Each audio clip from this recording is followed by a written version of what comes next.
So good day everyone. So today I will be the secondary partner from this group, which is the fundamentals of blueprint reading. So that's our topic.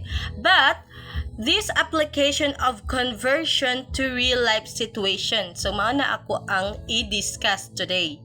So let's start. So first is the construction and blueprint, that one. So reading a blueprint drawn in millimeters or metric needs to be understood by a contractor in the US who works in feet and inches. So this picture. So what I have learned from this situation kay importante kaayo nga makabaluta nga mo interpret og blueprint kay bisan unsa pa nga kanang measurement measurement system nga gigamit in other countries like sa US, they use feet and inches.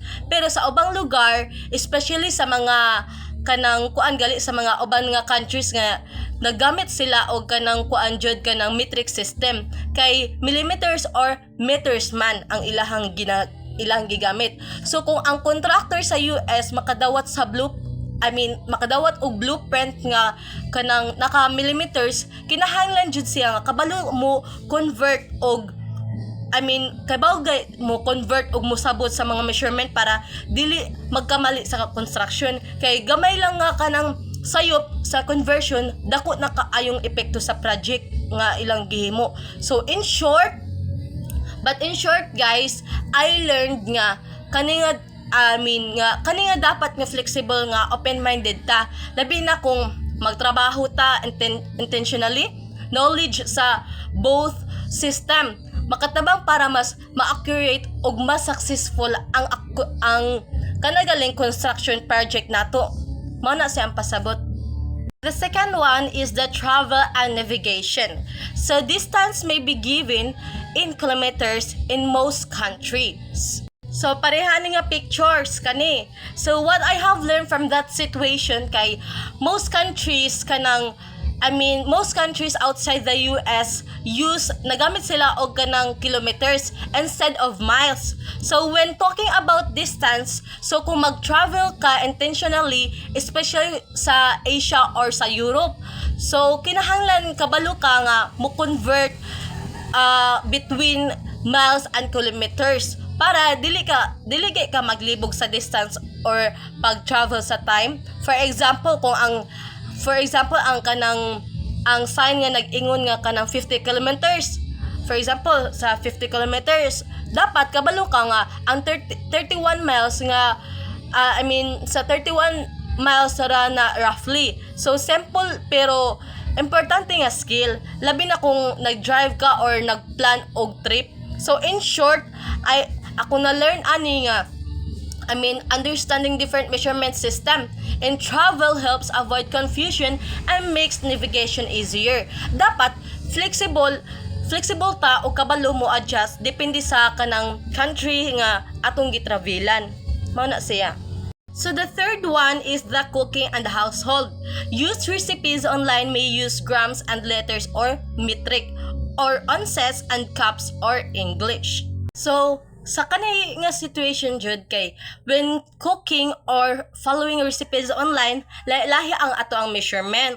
So measurement systems nga gigamit. So kasagaran kay ato ang gihimo jud kay grams and letters or the metric. So sa uban pod kay ang ilaha pod gigamit kay ounces and cups or in English. So mao na nga kanang dapat jud makahibaluta mo convert aron masakto gay nato ang ingredients ug lami gihapon ato ang pagluto og kanang ato ang pagkaon.